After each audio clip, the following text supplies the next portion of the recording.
often people will wonder, how come the church can't be more like AA? And, 100 pastors have preached or talked about that. There's a whole book that just has the title, Why Can't the Church Be More Like an AA Meeting? And we often ask that question rhetorically. I actually don't think it's a rhetorical question at all. It's a really important question. And I think there is an answer to it. And the answer is the church can be more like an AA meeting if those of us who go to church are willing to be more like alcoholics. Welcome to the Carey Nieuwhof Leadership Podcast on YouTube. I'm so glad you joined us. Hey, if you're new here, subscribe. You'll never miss conversations like the one we're going to have today with John Ortberg. John and I talk about, confession, vulnerability, insecurity, and this is fascinating, what the church can learn from alcoholics, from AA. What if AA is more like the church than the church is? I mean, we get into all that kind of stuff. Last time John was on, we had an amazing conversation you absolutely loved, and I don't think this one will disappoint either. Hey, if you are new, make sure you subscribe, leave a comment, let us know how you are enjoying the conversation and anything you want to add. And now a word from today's sponsors, then we'll dive right into the interview. This episode is brought to you by Barna's State of the Church. So let me ask you, do you ever feel like keeping up with the trends and challenges facing the church is just too much? Well, you're not alone, and I've got something that can really help. Barna's State of the Church research. I mean, you can get random research in places, but here's what that can do for you. Provide fresh insights on key topics like church attendance, digital discipleship, and generosity. It can help you understand how technology and cultural shifts are shaping faith practices, and it will equip you to lead your church toward greater health and flourishing. And it gets better. Barna's monthly updates, powered by Glue, deliver the latest research so you can stay ahead in this ever-changing landscape. Don't wait to get the tools and resources that can inspire a hopeful future for your ministry. Simply visit stateofthechurch.com to get started, and you can dig into the best research there is starting today. Today's episode is brought to you by Subsplash. Hey, I talk with a ton of church leaders every year, and one word I often hear is impact. We all want to make an impact in our lives and ministries, but what does impact actually look like? 10% increase in donations, 50% more media plays, 3 times more app users? Well, those are just a few ways churches boost their gospel impact after switching to Subsplash. With mobile apps, messaging, websites, streaming, groups, giving, and more, the Subsplash platform puts today's most innovative church technology into your hands so you can focus on ministry. Join more than 20,000 churches and ministries that partner with Subsplash to engage their communities and help people grow spiritually. Simply go to subsplash.com/Carey, that's C-A-R-E-Y, to schedule a quick, no-obligation demo and get $500 off when you sign up. John, it's so good to have you back. Carey, it's so good to be back. Thank you for having me on.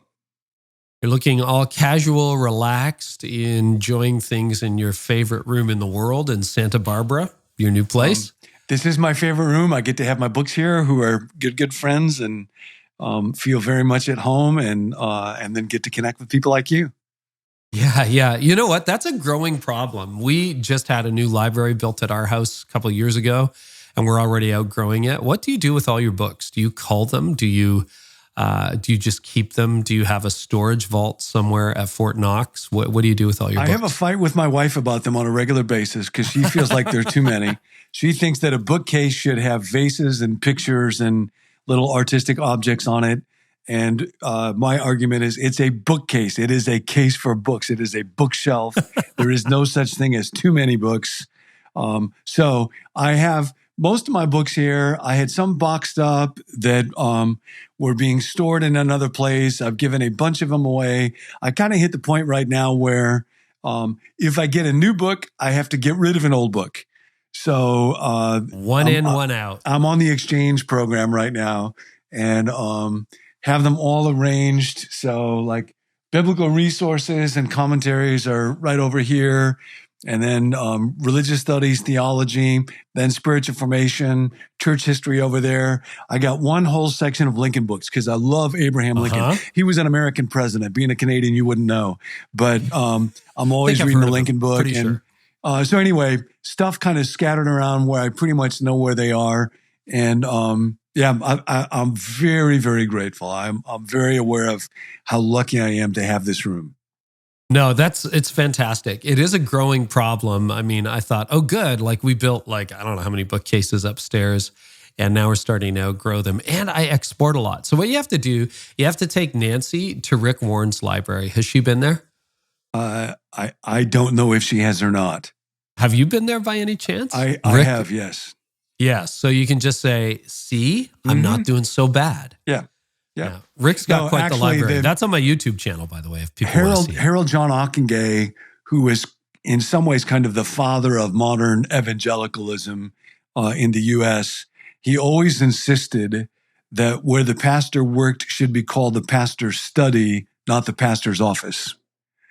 And it's interesting as we think about leadership issues, it doesn't necessarily mean that it was right, but Ockenga was very devoted to loving the life of the mind and believing that pastors ought to cultivate that carefully and that they ought to have a place to go that is a study. I think that's a wonderful metaphor. What am I looking for? That's a wonderful premise. I think we all should have that place for sure. Yep. Last time you were on, we had a lot of response. We talked about, I said, what do you want to talk about? And you said, let's talk about the apparent false divide between spiritual people who are into spiritual growth, and leadership, that sort of, adrenaline-fueled CEO type stuff, which seems to be a bit of a false polarization in church leadership over the last 30 years. What a great conversation for anybody who missed it.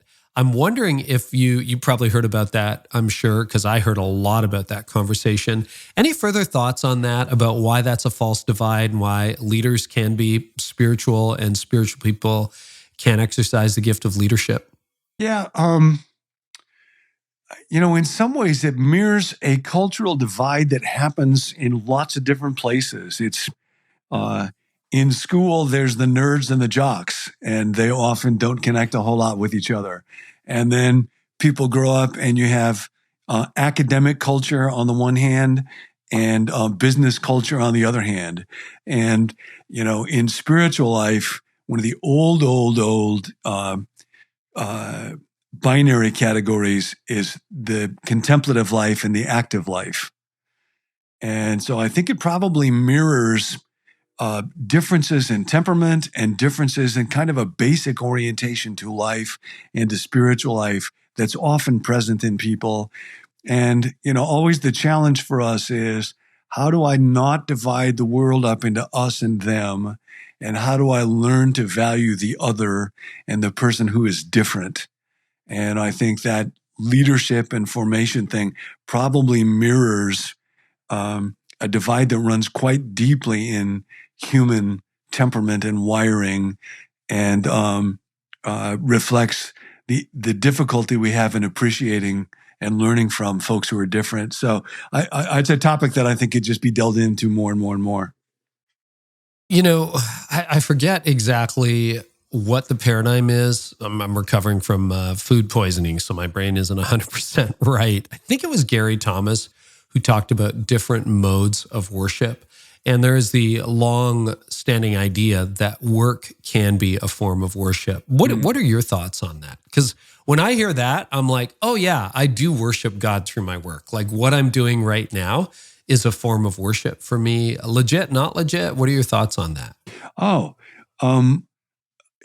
think that if you look at Genesis 1:26 and just the creation narrative, we were made to exercise dominion. We were made to add value. We were made to partner together with God to bring out the full level of goodness and creativity. And so, yes, when you're working, Carey, when you're talking with people, when you're exploring ideas, when you're helping pastors be better pastors, figure out how do we build and grow healthier churches, how do we understand things, how do you do that better and better? How do you leverage technology well? We were just talking before getting started here about how do you adjust lighting and audio and everything to be their maximum. And for anybody who's listening, Carey's understanding of that is exponentially deeper than mine. Which is not saying much. Thank you. That's a good point. That's a very low bar. But we were made to do that. Interesting, in the work of Dallas Willard, who's impacted me and lots of other folks a lot. Yeah. Over the years, one of his early sentences to describe what God's about in human history is God's ultimate aim in human history is a loving community of all-inclusive persons with himself included as its primary sustainer and most glorious inhabitant. And over time, he didn't use that definition so much, although it's wonderful. People might want to write it down. But what it didn't capture was work. And that we were made for work and that we will do work. So if you look at the image in the Bible of reigning, what does it mean to reign? Well, to reign is to work. It is to be strong and powerful in the service of the good and to be creative and so. And I think it's precisely because it is so powerful in our lives and it's so deeply a part of what does it mean to be made in the image of God that it can become such an idol when it takes the wrong place in our life. So it's just one of those themes that the better something is, the more powerful something is, the more destructive it can be when it's misused or when it becomes an idol. Money is that way. Sex is that way. And so I think work is that way. But the only way to approach that then is not to discard it, but to try to redeem it. You know, John, I've been thinking about work and thinking about the next couple of decades ahead. I'm approaching the age where a lot of people think about retirement. And I think about retirement, the dominant model of our culture, hadn't planned on talking about any of this, by the way, but it's always fascinating talking to you, is consumption, right? I'm going to go get the vacations that I've been denied. I'm going to go and live the life where people serve me. And as Tony and I have been talking about the next few decades ahead for us, we've been thinking about contribution, realizing that some of that will be paid, some of that won't be paid. But the more I think about contributing for the rest of my life, creating for the rest of my life, the more excited I get about the future. And, that's not saying I'm not going to have a month off to sit back, relax, enjoy the flight once in a while. What are your thoughts about, the later stages of life as far as contribution versus consumption goes? Yeah, I'm ahead of you on that journey. So I am now 67 years old and have thought about that issue a lot. Folks will famously say things like the word retire is not in the Bible.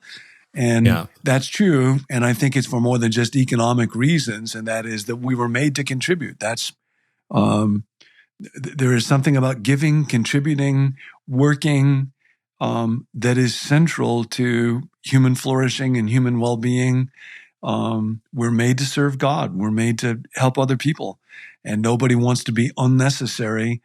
And so life is about something more than just consuming.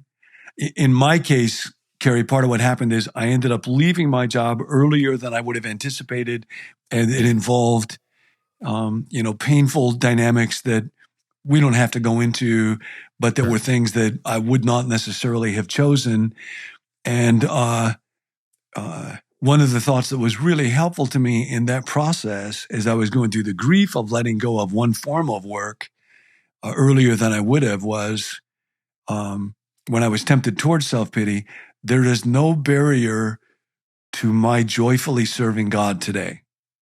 And on the day that I left my old job, this was during COVID, so I'd had to record what would be my final sermon, and I got home and it was that mixture of grief and self-pity and whatever else.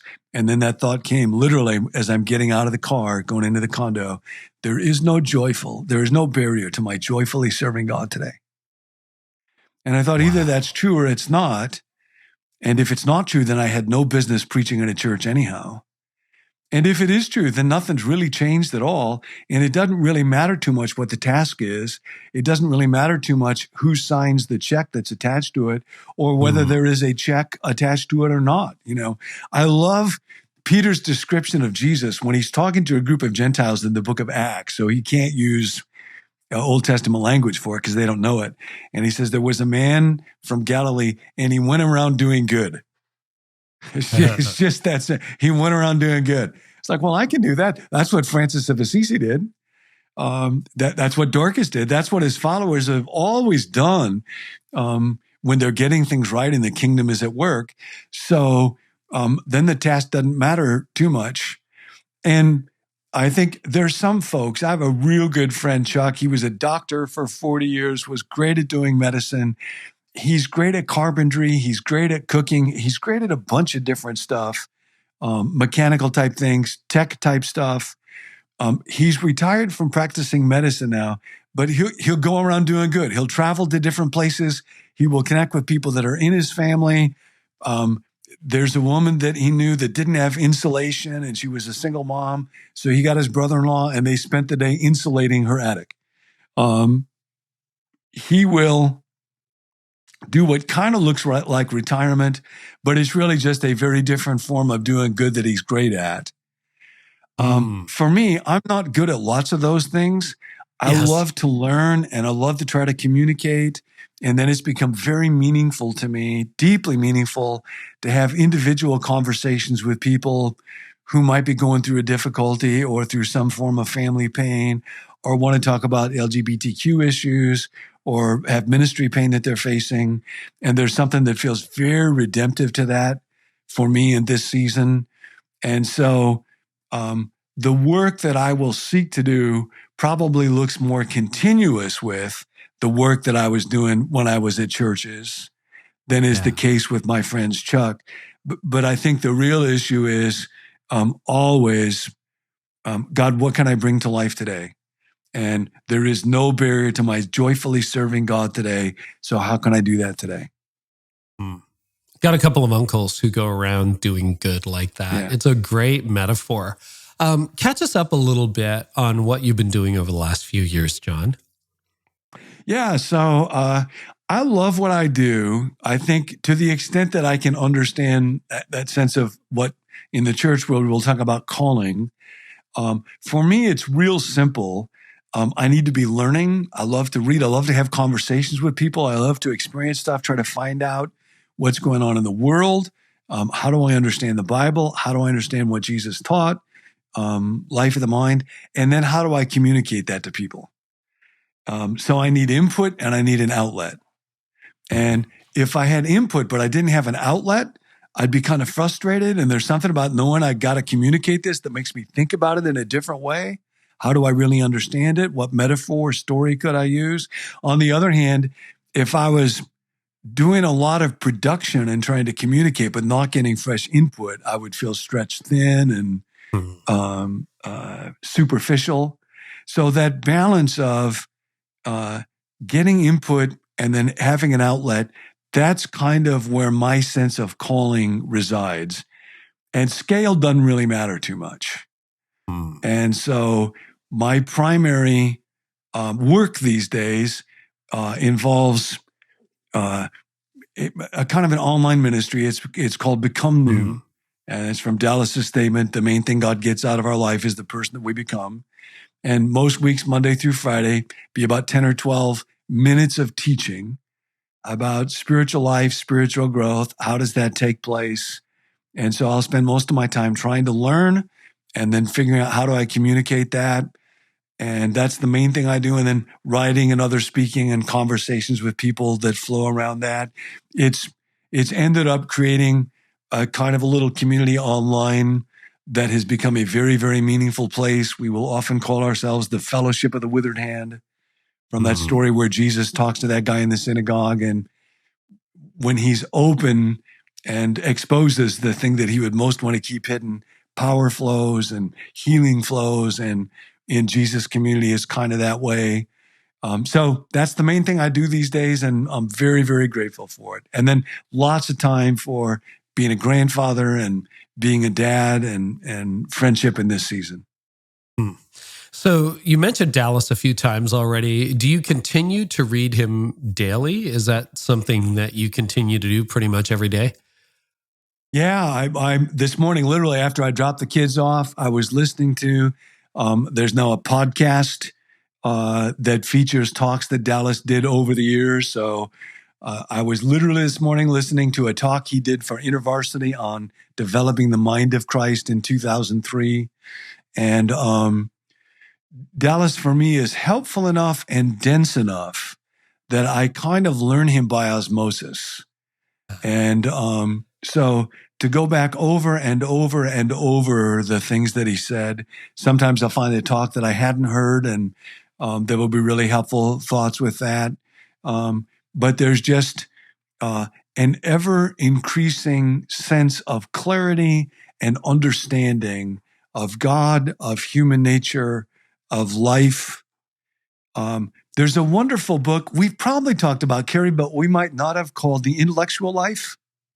I don't remember that one. No. We might not have. It was written about 100 years ago by a priest, Saint-Liange, I think is how you pronounce his name. He's French, and I don't know French. You should know. You're a Canadian. Yeah, exactly. But it's a book for people, might be for pastors, anybody that feels like it might not be your main paid job, but if learning and stewarding what you're learning is a significant part of your life, how do you arrange your life together with God so you steward that really well? And I've probably read that book 3 or 4 times now. Part of what he talks about 4 different kinds of reading, but the fundamental one is what he calls reading for formation. And he says, when it comes to reading for formation, you don't want to be reading many people. You only want to have a very small number of intellectual fathers or mothers where you go so deeply into their thought that it really is getting absorbed into your mind and your heart and your eyes and how you think. And obviously the scripture is the primary source of formational reading for us. So that thought was a really helpful thought. And Dallas is that very much for me. So, yep, I'm always rereading and re-listening to him. So this might be an impossible question, John, but and it's always dangerous to speak for other people. But if Dallas were alive today, looking at where we are right now, what do you think he would be focused on or concerned about in the church or the world today? Because he died in what, 2013-ish? He died May 8th, 2013, yeah. Oh, wow. Wow.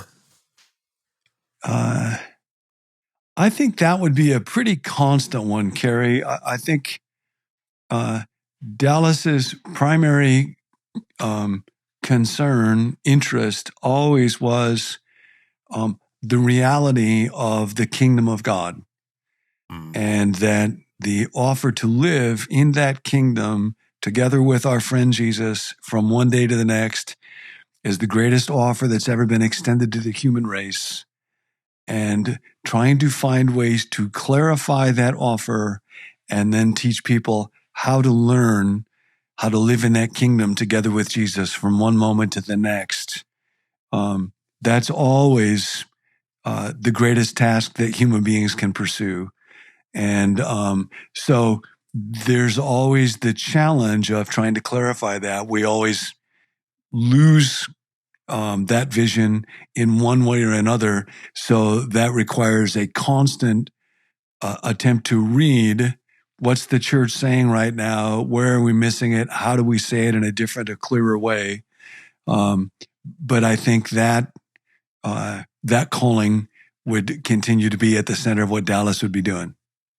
Isn't that the way it always is, though? Like C.S. Lewis wasn't known for his thoughts about the Second World War, although he did speak into it. Mm-hmm. You know, Tim Keller kind of has a timelessness. Dallas has a timelessness.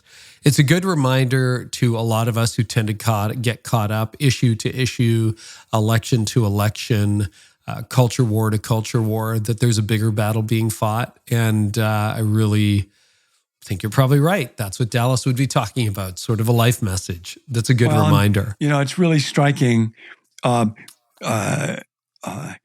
those Advent passages, the story about the incarnation with Jesus. There's just that contrast. In the days of Caesar Augustus, So they'll have the mention of Caesar. Caesar will make a decree because that's what Caesars did. And everybody thinks, oh, that's power, but then incidentally, oh, by the way, that has the effect of having this obscure man, Joseph, go to this obscure village, Bethlehem, which in this obscure book of Micah is prophesied to be the place where the Messiah will come.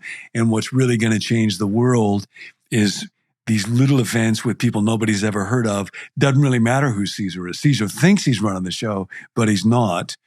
And, in that, when Luke wrote those words, everybody knew Caesar. Hardly anybody knew Jesus. But 2,000 years later, what are the odds? Luke was exactly right. Nobody's following Caesar anymore.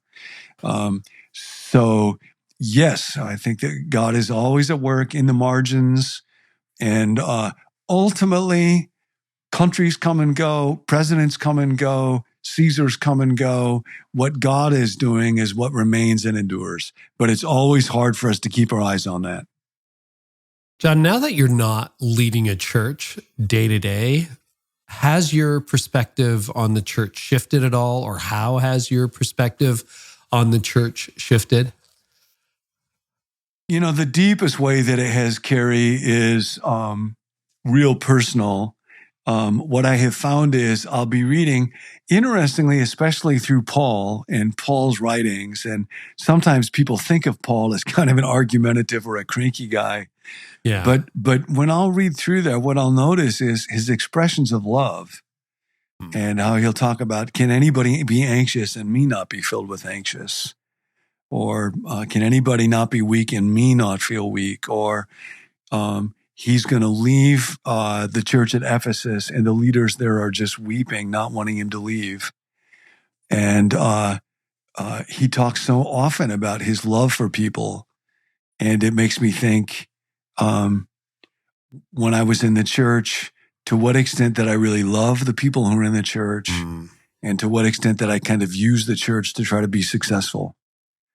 Oof. And I was just recently unpacking a box of stuff here, looking at evaluation forms of a church where I used to serve, and just burdened by looking at the gap between the person that I want to think I am, and I want to think that I'm a person who's joyful and humble and patient, and the feedback from people who work with me, know me, often is, no, I'm quite different than that person. And so looking back now and just experiencing the pain of, oh, I wish that I had been, I wish I was now more that person. I'd say my biggest thoughts and perceptions around that question are mostly just around me and what did I bring to it, and then what do I bring to life? How do I try to learn from that, so that I'm still alive, I'm still here today.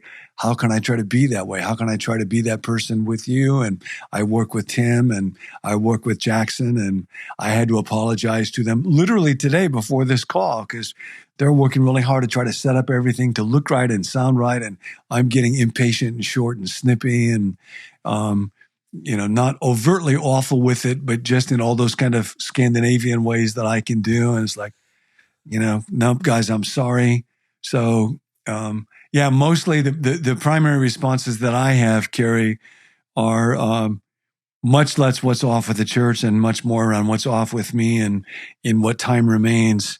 God, how can you help me with that? Wow. I can totally resonate with that. I had to apologize to a team member yesterday for, it was a bad set of circumstances, but that it was just, getting food poisoning, late flight out of New York City, really struggling to get home, struggling with the workload, the whole deal. And I just came across really rough and brash and had to own that and apologize to a really wonderful team member. And I mean, it's happening less today than it did, but you and I have examples, John, within the last 24 hours, 48 hours. Okay. So it's like, for the young leaders listening, because I can totally empathize with that. I was saying to the staff member today, I'm like, hey, There's old Carey and new Carey. And my friends would say, old Carey was more like that. New Carey post-burnout is a little gentler. And most days I'm a little gentler. Do you have any advice for young leaders on how to catch that early so that we're not sitting around at 60 or 70 going, younger me was on and on and on and on. But now that I'm, 97 years old, everything's all worked out. How do you catch that earlier? Well, the best wisdom that I know on this kind of material actually comes from spiritual wisdom from Jesus and the scriptures that got kind of recaptured in our day by this group called Alcoholics Anonymous in this framework called the 12 Steps. And one of them involves, we may talk more about this, but it involves taking a fearless and searching moral inventory. And so getting to the place where I'm actually motivated, willing to do that, and then can gain the tools to find out how do I actually do that so that my awareness can grow deeper and deeper and deeper, as deep as I'm able to. I'll think sometimes about when Jesus was talking to his disciples right before he died, and he says to them, "There is more that I have to say to you, but you could not bear it yet." Wow. And that thought of, with Jesus always, as the great teacher, he's monitoring, what am I capable of absorbing right now? And if I'm not capable of absorbing, he's not going to try to inflict it on me because it wouldn't do any good. And so learning, how do I actually do a fearless and searching moral inventory? And then I share that with God, myself, and another person. And then the next couple of steps in there are becoming entirely ready to have God remove my shortcomings, and then humbly asking God to do that. So there is a journey there.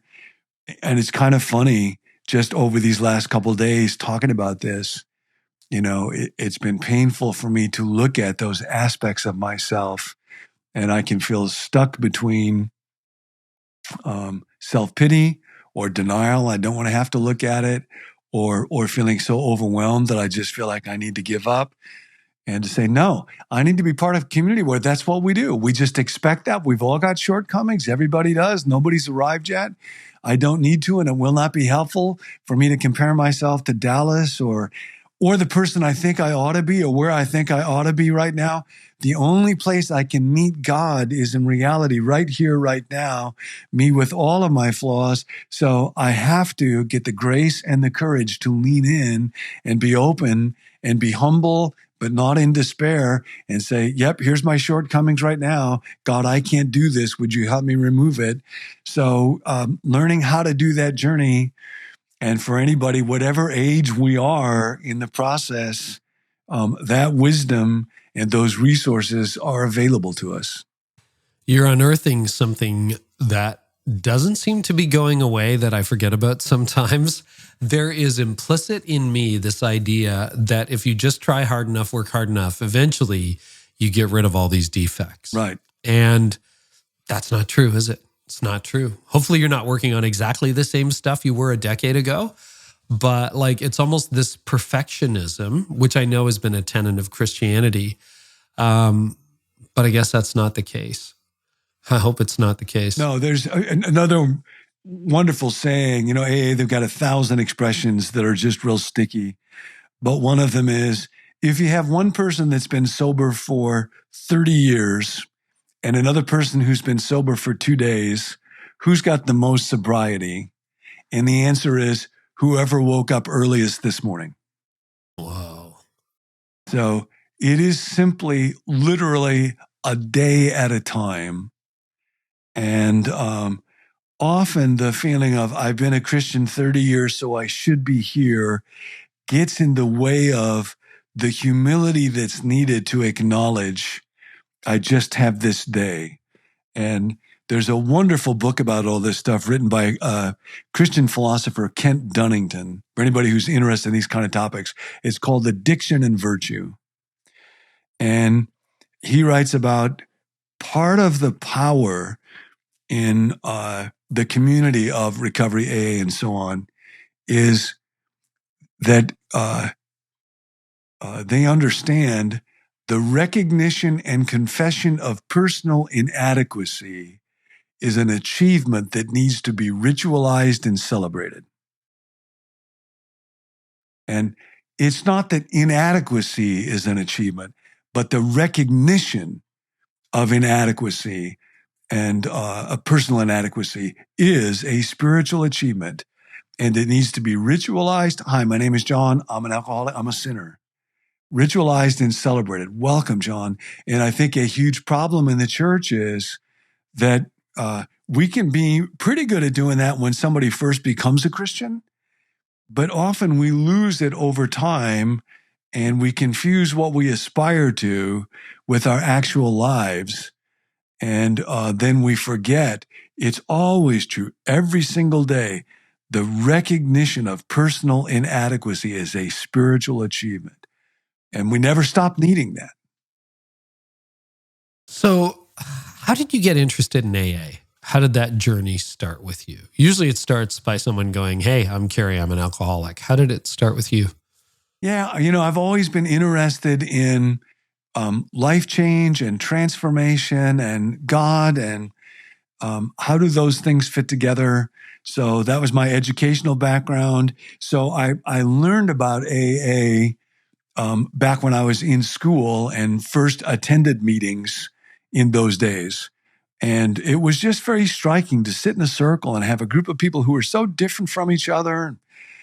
People that were very high functioning, very educated, very successful in their career, and people that were not very educated at all, or didn't have a home, or didn't have a job. And there was this real deep sense of community and a deep sense of honesty and a very powerful sense of community. And I thought, man, that's really attractive. I really like that. So very early on, I was struck by that. And then later on, when I began to read Dallas Willard in particular, and then after Dallas, other folks who had written with a lot of wisdom around spiritual transformation and how does it take place? What's the role of things like spiritual practices or spiritual disciplines? The dots would kind of connect back to, oh yeah, that's kind of that community. And Dallas actually wrote in a couple of books, in The Divine Conspiracy and another book, Renovation of the Heart, about how if the church ever gets transformation and discipleship right, it will look a lot like AA. And actually listed the 12 steps in those books and used them as an illustration of what discipleship could be like. And then many years ago, I read a book that's kind of the basic history of AA, and it's called Not God. Because a basic premise in AA is our problem is we are not God. This is spiritual life 101. There is a God. It is not you. And it's very clear.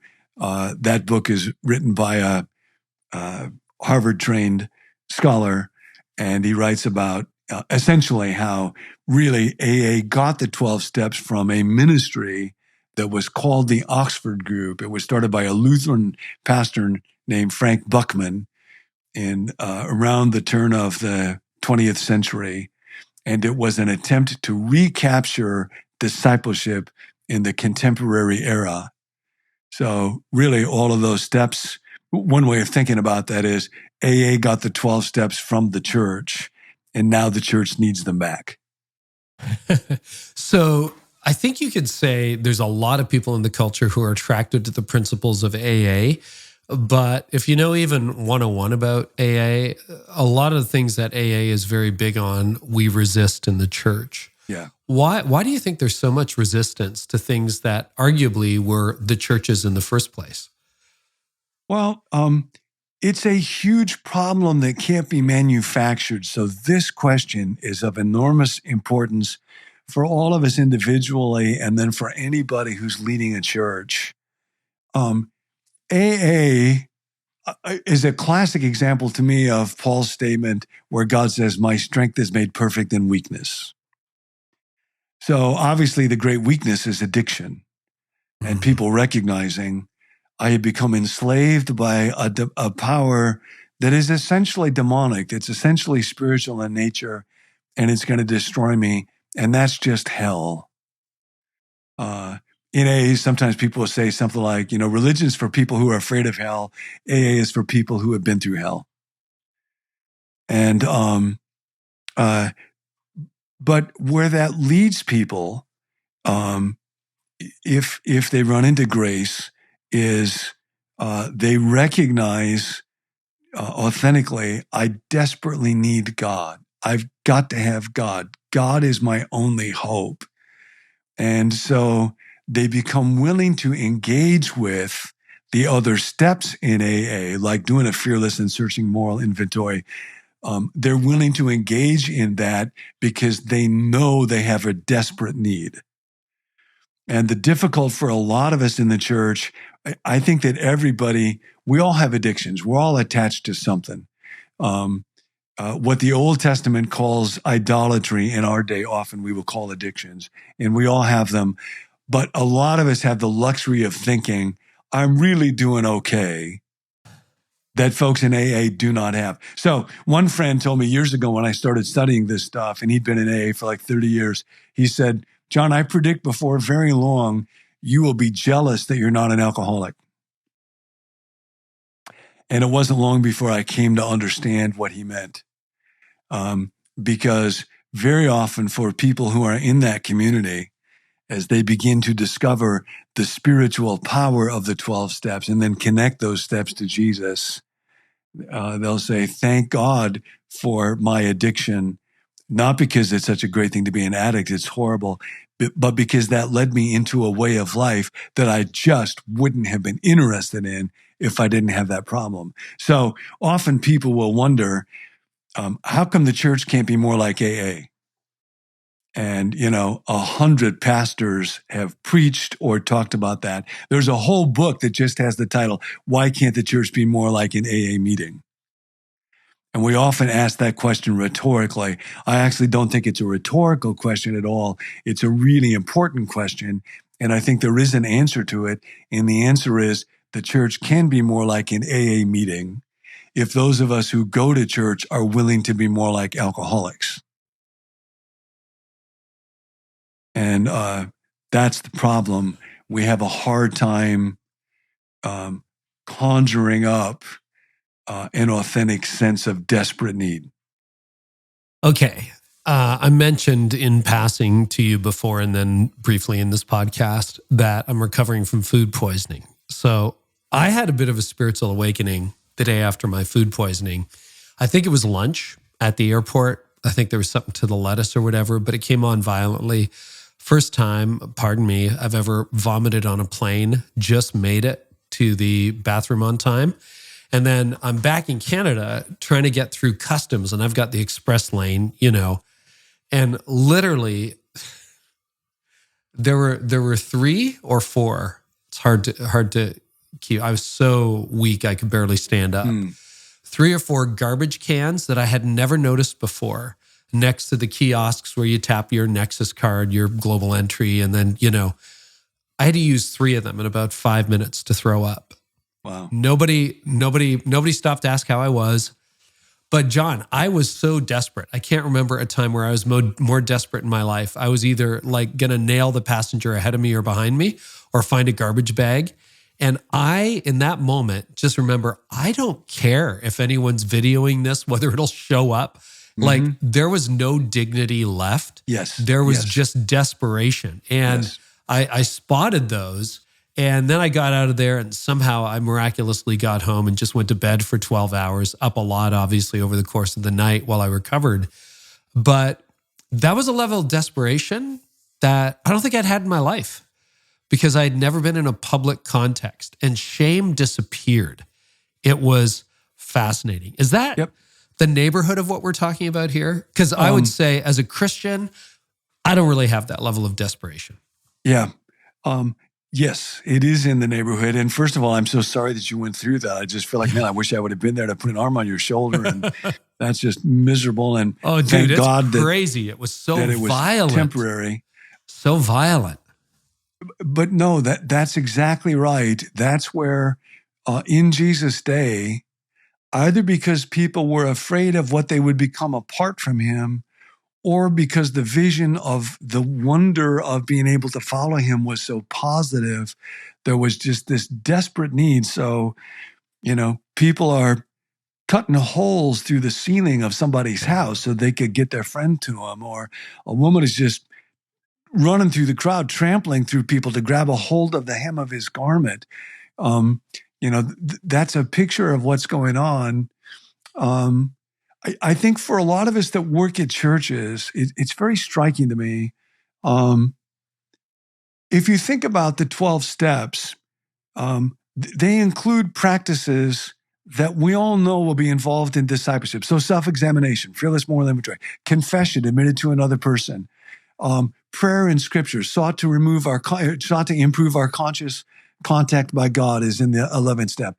Serving and being generous and caring for other people, that's in the 12th step. Making amends with other people, seeking reconciliation, fellowship, gathering together. It's not rocket science. Those steps are not rocket science. We're all trying to figure out what's the rule of life, what's the discipleship pathway, how do we make it clear? What's striking is the places where those practices tend to be deeply transformative are places where people experience unforced desperation. Addiction is one of those places. Prison ministries is another one. If you've ever been involved in prison ministries, or people have, generally people in prison are living a different way of life. But you have a group of people where I really want to follow God. I really want to belong to Jesus. And being in that position where they're cut off from a lot of other options and they're devoting themselves with sufficient intensity.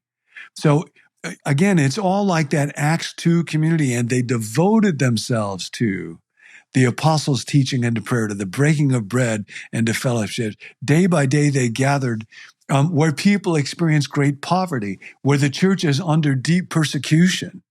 Remember being in Ethiopia years ago when it was a Marxist country, and when the church would gather together, quite extraordinary things were going on, and people's experience of joy and depth of spiritual life, intensity of that was quite remarkable.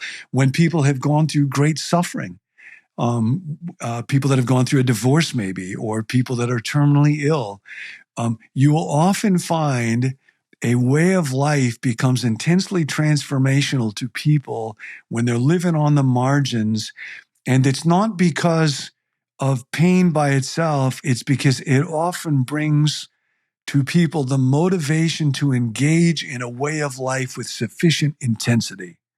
And that's just lacking for most of us in the church. So mostly what is needed is not this brilliant, creative, how do we package the rule of life, or how do we package the steps, or how do we talk people into it. It's when that level of vision or need or desperation is strong enough, then the way of life becomes deeply transformational. And that's part of what I think we can learn from that community. That's why I think it's so important to understand. I believe that the 12 steps should be not just a recovery thing, not just a recovery tool, but actually, if you're looking for it, if you need one, if you haven't found one yet, a framework for life, for spiritual life that can be helpful for any of us, whether we think of ourselves as addicts or not. So the conditions that you're describing are exactly the opposite of everything we aspire to in the Western world. It's the opposite of what we want for our children. It's the opposite of what we work for in our lives. And you're sitting in a comfortable home. I'm in a comfortable home. You know, how do you get desperate in that? No wonder Jesus had words for the rich and the comfortable. Yeah. I mean, and we're guilty, relatively speaking. I'm pretty stinking comfortable. Yeah. No, that's a great question, Carey. And I think one of, again, 1,000 sayings in recovery communities is don't just do something, sit there. And I always used to think that was just kind of a cute little expression. But actually, there's a deep meaning in it for anywhere. I think for any of us, we will be brought to the broken place of brokenness and pain when we confront primarily our own sin. And, for me, it's often involved when I look at a family that I love and think there's a brokenness to it and I cannot fix it. And part of that has to do with who have I been as a dad, or the churches that I've served where I see that gap and I think, I wanted to be that person and I haven't been, and I'm not at this start now. I'm at a different place in my life. So, God, that's a really painful place. And it might be for you as you're listening. It might be around your children or around your marriage or around some habit. And I think we often use money, power, success, busyness to medicate ourselves and avoid looking at the pain of sin and brokenness in our lives. And so the invitation is to come to that place and don't just do something, sit there until my sin becomes not just an intellectual affirmation that I make on the surface, but a felt reality in my soul. God, I need you. And, that may come from a variety of different places, but it brings me to the place where I say, admitted that we were, it's interesting in the 12 steps, they're all put in the past tense. That's very significant. They got codified after, for several years, 1 and then 2 and then a dozen and then scores of people found power from God to be liberated in them. And so they were discovered to work first. And the first one is admitted that we were powerless over. Now, in them, the word alcohol is used. Interestingly, first step is the only step that mentions the word alcohol, because the rest of them are just about spiritual life. But now you put in whatever word you need to put into that place, and it may not be alcohol. Powerless over my child, powerless over my anger, powerless over my ego, powerless over this sexual habit, powerless over the way I treat other people, whatever it is, and my life had become unmanageable. Now, if you think you're not powerless and you're not unmanageable, it's just going to be harder. It's just going to be harder. And maybe a vision of the beauty of following God and what your life could count for will come to you that is so powerful that will be sufficient to motivate you to say, now I'll engage in all the other steps with sufficient intensity. The guy who wrote the book about why can't church be more like an AA meeting said, it may be for Christians, there needs to be like a step 0 before step 1. And step 0 is we admitted that our life was not fine. So often we go to church, how are you doing? Fine. How are things going? Fine. So step 0 might just be, you might just start, if you're not ready for powerless and unmanageable yet, just start with not fine. And you got to start where you are. It's so interesting. I've thought a lot and did some teaching around this too, the lost art of confession. I mean, you and I were raised or spent some time in a similar tradition, and in a Reformed order of worship, you do a prayer of approach and confession. Yeah. I can't remember the last time I heard a prayer of confession in an evangelical church, unless it was following some kind of moral debacle, right, that had happened where, I shouldn't have done this. But there's no routine confession. Small group is not a lot of confession often. And I'm wondering, how do you get to that place of brokenness where you really go, no, it's not my wife, it's me. No, it's not her, him, it's me. That is so painful for a lot of people these days. And I think we've culturally, and in the church, lost the vocabulary for that, John. Yeah. Yep. Lots to unpack there, Carey. a huge problem is we don't have good language for it anymore. The word sinner doesn't do it. If you go to an AA meeting, it starts with the celebration of personal inadequacy. My name is John. I'm an alcoholic. Now, what everybody knows is whoever says that has been through hell. Before somebody says that, they have resisted saying that for days, weeks, months, years. They have been through humiliation. They have lost money. They've lied, lost a marriage, killed somebody in a car accident, lost a job.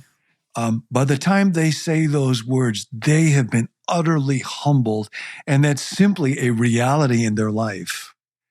And the problem for most of us is when we go to church, even if we say, I have sinned, we have not experienced what the alcoholic has experienced. And so the difficulty then is that healing power is not available to us in the same way. And, because we haven't seen the consequences of our sin? Yeah. Yep. Okay. We haven't experienced the loss and the reality and the pain of them often in a way that an alcoholic has. And that's where, in a real odd way, if somebody gets caught, we'll read all the times about a pastor who gets caught in a sexual affair or gets caught stealing money or gets caught abusing power. And we all think, what a terrible situation. Ironically, paradoxically, often great grace is offered in those moments because as long as I'm not caught, I'm not experiencing much pain in it. But when I'm caught, all of a sudden what happens is I realize, oh, look who I've become. Look what I have done. And I recognize my need for grace. Now, it was there before. I just wasn't experiencing it. I just wasn't thinking of it. I promise you, we have all done things. We have all either gone to sites or treated people or had conversations or used money or lied in ways that if it was captured on film and shown to a congregation on a Sunday morning, we would be devastated by, but only because it hasn't been and is not shown to everybody, we don't feel it. We don't carry it. Yeah. So really, the ones who get caught and go through that pain are not the most unfortunate ones. The most unfortunate ones are the ones who are experiencing that and not getting caught and not going through it because we don't know the healing that might be available to us. Yeah. There's a saying in AA, I got drunk, we got sober. Yeah. I think, did I get that right? Yes. Talk about the value of community. When we think about the lost art of confession, John, first of all, if we pray prayers of confession, they tend to be personal. We rarely confess our sins communally, and yet that's something the scripture says very clearly we ought to be doing. It's just lost on this generation. What's at stake when you do not confess your sins to each other? Yeah, I think part of what we can learn from AA is just concrete spiritual dynamics, and they are taught by Jesus, and they are present in the Bible. The pain and reality of addiction and its weakness have a way of bringing them to the surface and making them concrete in ways that we can all learn for. So in the beginning of the big book, it says everybody needs two things. We need a program. What's a program? Well, the program is the 12 steps, but really that's the rule of life. That's Acts 2. And they devoted themselves to the apostles' teaching. Again, it's not rocket science. It's a way of life. It's non-legalistic, non-superficial, non-mechanical rhythms and practices that enable us to receive power and stay at home with our Father. That's the program. Got to work the program. And people will know, are you working the program or are you not working the program? But then we need a fellowship. You can't just have the program. If you don't have a fellowship, you will never make it. And that's just an empirical matter of fact that folks who struggle with addiction know spiritually. So step 2 is came to believe that a power greater than ourselves, and we know that to be the God and Father that Jesus himself manifested, could restore us not to sobriety, but to sanity. That is to have the mind of Christ. Now, how do I come to believe that? Well, AA will often talk about we came to believe. We came to meetings. That's community. That's the fellowship. You just go to meetings, 90 meetings in 90 days when you first get in. Why do you have to do that? Because you're looking at other people whose lives have been changed by the grace of God, and you realize it worked for her, it worked for her, it worked for him, it worked for him. If it'll work for them, then I can come to believe it could work for me. So I come to the Bible, I come to church, I come to this relationship. It's very, very concrete, but it's not abstract. I need to have enough faith that I come to believe that God can do this to me. So I'll devote myself to the program, the way of life. It's not just this abstract, ethereal, how much do you believe? How much certainty you have? It's so that you actually will be on the discipleship path. And then when it comes to confession, it's very interesting. I'll skip over step 4 for a moment, the inventory deal. Step 5 is we admitted to God, ourselves, and one other person the exact nature of our wrongs. And for most of us, in the church, we'll kind of figure out 2 out of 3 ain't bad. I'm willing to say, God forgive me, and acknowledge that to some level to myself. But another person, I don't have to do that. The deal, most of us in evangelical churches feel like the deal is God promised to forgive me. I don't need a priest. I don't need a confessor. I can go direct to the source and I can get it without going through that embarrassment and humiliation. And of course, God can forgive anybody of anything. That's part of what it means to be God. The question is, what do I need to experience the power and healing of being forgiven? And so James 5:16, confess your sins to one another and pray for one another that you might be healed. And can I tell you a story about that one out of my own life, Carey? Yeah, please do. So I decided many years ago that I'd like to have somebody in my life who plays that role, before whom I have no secrets. And I had a guy who had been a very, very good friend for 10 years. So I knew his character. I knew that I could trust him. I knew he would be confidential. And I asked him if he would be willing to hear my confession. And he said, yeah. So I spent weeks getting ready for this, reviewing my life, thinking about and actually writing down what are the moments, the acts, the habits that I'm most embarrassed about, most ashamed of in my relationships, my anger, my sexuality. For a lot of us, that's a place of lots of deep pain or shame. Money, how do I actually spend my money? What do I do with it? How much do I actually give? My ambition, my church life, what do people think of me there? My approval addiction, just all that stuff. Wrote it down, and then I met with Rick. And it took quite a long time, just read through everything I had written down. And it was very painful and very humiliating. And when I got to the end of it, I did not want to look at him because I just felt embarrassed. And I did not anticipate what he was going to say. What he said to me was, his very first words were, John, I love you more right now than I have ever loved you. And I wasn't expecting that. And it's interesting, that was many years ago. I asked him over this quite recently, why did you respond in that way? I'd never asked Rick that question until quite recently. What inside you prompted you to say that to me?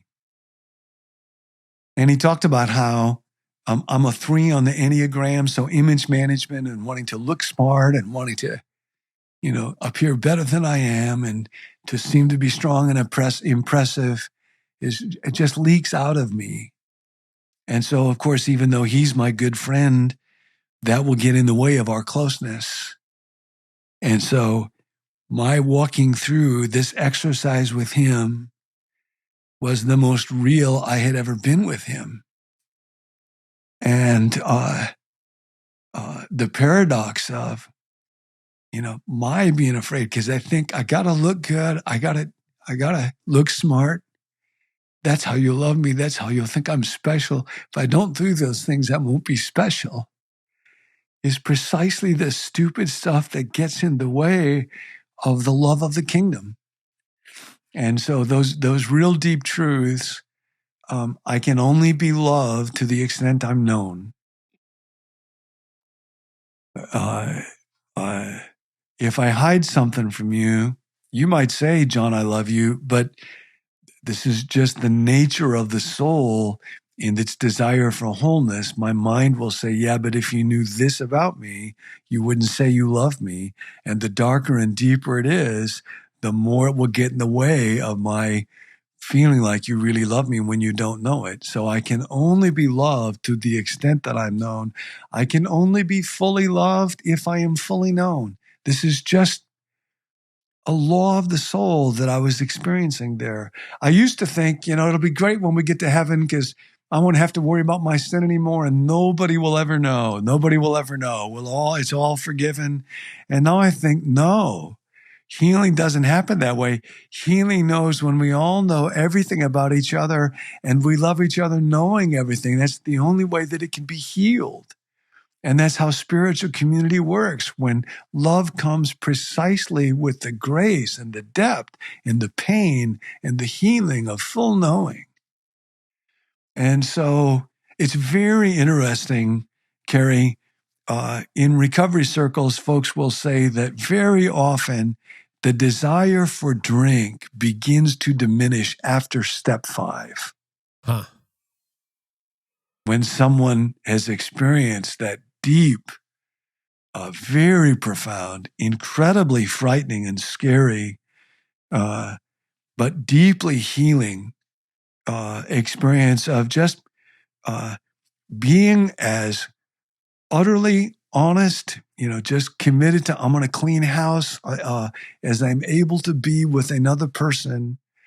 And there's just enormous power and enormous healing that comes. And part of what's so sad is most people in most churches will never know that. Lots of people in lots of AA groups do.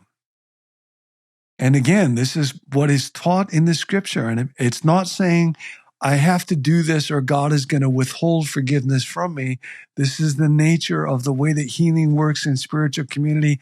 This is why hiddenness is such a toxic dynamic. This is, I think, behind, there's that weird story in the New Testament of Ananias and Sapphira. Folks might remember that, this couple. Acts 5, where they give some of their money, they sell stuff and give some of it, but they keep some of it back. But they lie about it. They pretend like they're giving everything because they want to look good to everybody. And then they both end up experiencing the judgment of God and being killed. And that used to look so severe to me. I think what's going on now is, in a sense, that's like the second fall. That's like Eden all over again, because that new community had been experiencing the power of God that comes when people get real. And this is the first moment that we read of hiddenness and deception and holding back in that new community. And God can heal and forgive any sin as long as it's brought into the light. But as soon as the community becomes a place of hiddenness and darkness, that power of healing, that flow of the Spirit gets cut off by hiddenness. And that's what we're invited into. That's the electric power of forgiveness and healing in a human life. But it comes through community and through confession. And I just think most of us don't want to go there. Well, I was going to say, there's a lot of fear, probably a hunger and a fear at the same time. Yep. One of the things that gets in the way, the word that keeps popping up in my mind as I hear you talk, John, is self-righteousness. It's a problem for all of us. It's a problem for me. I think if you look at the church, it's a big problem today. Any thoughts on how to overcome self-righteousness? Yeah. It's, again, a place where addiction is this tragic and wonderful gift. It's very striking that AA just tends not to produce elder brothers. For a real good reason. In the church, we tend to produce that because I start looking at my devotional life and look how I'm praying or look how much I'm giving, or, Jesus would talk about the Pharisee and the tax collector. And so what the addict knows is, again, the big book talks about this, that sobriety is a gift that is contingent on maintaining spiritual hygiene one day at a time. It's contingent on the maintenance of, which means I got to run on grace every day. And the second I start to think there's any credit due to me, look at me, look at how well I'm doing. How come other people can't be more like me? I'm farther ahead than. The second I start to do that, my sobriety is in peril. Mm-hmm. And it's only in humble dependence. Constant surrender. That's where that third step, made the decision to turn our lives and our wills over to the care of God. It is built on surrender. And it's interesting, years ago, I remember listening to Dallas, and we would talk about the difference between trying to do something versus training to do something. Mm-hmm. And so spiritual disciplines are kind of a form of spiritual training, and the principle of indirection and solitude and silence and fasting and Sabbath, scripture memorization. These are all practices that we can use to enter into spiritual training. And that's a real good thing. Part of what it doesn't name yet is I might use the power of training to serve my own ego. If I'm a musician, I can train to play the piano. If I'm a weightlifter, I can train to try to have a great body, but I'm doing that just, to feed my own ego. That is not true with addiction. With addiction, I must begin with surrender. Turn my life and my will over to the care of God. If I don't surrender, and that means that prayer, not my will, but your will be done. And that's the beginning of sanity in spiritual life, but it's every day. Not my will, but yours be done. So humility runs all through the 12 steps. Mm. And after I've done that inventory, to admit to another person, that's a deeply humbling thing.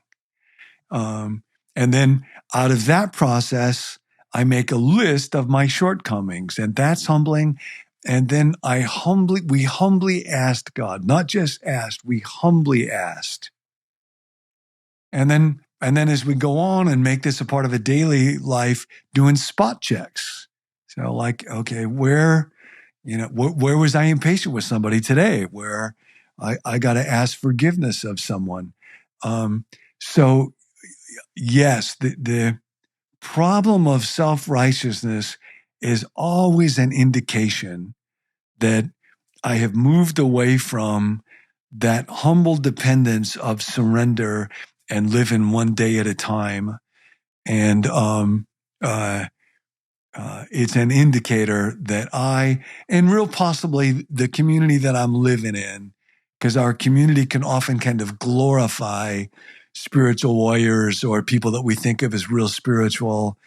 And again, in AA, it's just the hard reality that arrogance, pride, judgmentalism, self-righteousness will always lead to a relapse and more drinking and death. So that strange, painful gift of addiction brings a self-corrective factor into play that in the church, we just have to be a little bit more intentional about. Well, and that goes to my next question, which is, okay, I think we all see the gap between our experience of church and what you describe of AA. How do we bridge the gap? How do we become more like what the scriptures intended us to be, that has that kind of vulnerability, confession, humility, dependence, desperation that we preach about but don't live? Yeah. I do think to some extent, Carey, that's something that we are not in control of. And although it's frustrating and hard, it's probably a good thing that we're not in control of it. And God periodically throughout times brings seasons where the power of a desperately hungry community is reawakened. And so, supremely with Jesus, when he was on earth and people saw him, they said, I got to have that. So then, okay, well, follow me. And then Acts 2 community. And then that gets diluted as more and more people become Christians. So by the time of Constantine, most of the Roman Empire is a Christian, but then it's just become, I believe in the divinity of Jesus. So you have some people who go off into the desert and they say, there's got to be more power in another way of life. And they find a way of life. And Benedict and the rule of Benedict or the rule of Augustine, there's another way of life that gets found. And then periodically with Francis of Assisi or with John Wesley or with Dietrich Bonhoeffer in Nazi Germany or with AA and the 12 Steps, it gets discovered. So in some ways, it's a gift of God and a process that none of us can engineer or control. And we just have to recognize it's probably a good thing. I do think for sure, for any one of us, the place to begin is just in my own life. Yeah. And with my own surrender and my own willingness to sit in places of pain and need and dependence. And to the extent that I'm not experiencing that, saying, God, I'm willing. Would you please help me to see how much I need you? Would you please help me? Would you lead me to a person or a group of people who can help me see or experience that? Maybe try, AA, they have open meetings. Go to a couple meetings and see what that's like. Or look for people in your life who are desperate for God. Very often people who are in pain have the kind of desperate need for him, and I can meet with them there and begin to work through that, first step and next step and third step there. So start with my own life and walk through that step of self-examination and then through that step of confession with somebody else, and then begin to do ministry out of that reality. And as I'm doing ministry, talk to everybody, preach to everybody, but look in particular for folks who are desperately hungry in that way and have a disproportionate amount of time and energy and conversation with those people, recognizing that's probably where we're going to find the power. Well, fortunately for all of us, this is in a book called Steps. And John Mark Comer wrote the foreword and called it one of the best books he has ever read, period, which is really high praise coming from John Mark, because I think he's read all the books. I don't know, John. I think John Mark has come close to that. John, I want to thank you so much for writing this, for thinking. I know you've been working on this literally for years. Anything else you want to tell us about your project, this latest project that you've been involved in? Another of the manifold sayings that AA will use sometimes, because churches are often places that host AA meetings. AA meetings really did grow out of the church. So that connection is not coincidental. But usually they meet downstairs in churches. When churches have lovely sanctuaries, stained glass, that was too nice. They would meet on cheap metal folding chairs with bad coffee and stale cookies and cigarettes if it's an Episcopal church. And so one of the sayings in AA is, when you come into a church, you can go upstairs and hear about miracles, or you can come downstairs and see them. And my hope and hunger for all of us is that the church could be, as God intends and wants, a place where we're seeing them, because we're experiencing them and we are them. And so that's my hope and prayer, and my hope for this book as well, is that it could be a little tool in that direction. Wow. So it's available everywhere. And John, you mentioned Become New. So people can find you on YouTube these days. That's probably where you're most active, isn't it? Yeah, I think if they just Google becomenew.com, I think that would get him there. Excellent. Well, I think I might think a lot more about being so desperate in an airport, trying to get out and not really caring. That level of desperation is unique in my life and probably much more needed. I think everybody would be better for it. Can I say one more word about that? You can edit this out if it takes too long. You go ahead. But it's just such a vivid image. It is. Dallas would talk sometimes about a verse that was kind of an odd-looking verse to lots of us. In the old King James, I think it was translated, "The kingdom of God comes by violence, and violent men take it by force." Yes. And there have been various pictures of that. But his suggestion, and you might try this on, is the garbage can in the airport is available to those who seek it with violence, who have a violent need, and violent men take it by force. The violent person says, I've got to find that garbage can. I don't care who's in front of it. I don't care how big that crowd is. I don't care what it looks like. I will do whatever I have. I will knock my grandmother over to get a hold of that garbage can. And Jesus is saying, that's the kingdom. When somebody gets it, they say, I gotta have this. I want this more than anything else in the world. And I don't care what I have to do. I don't care what I have to give up. I don't have to care where I have to go or how I have to be humiliated. I must have this. And it's that way. So, yep, go for the garbage can. I'm gonna take that, and honestly, I think today's the first day. That was 3 days ago. For 2 days, my ribs, it was about 6 hours of just violence in the worst way. It was the most extreme case I've ever had.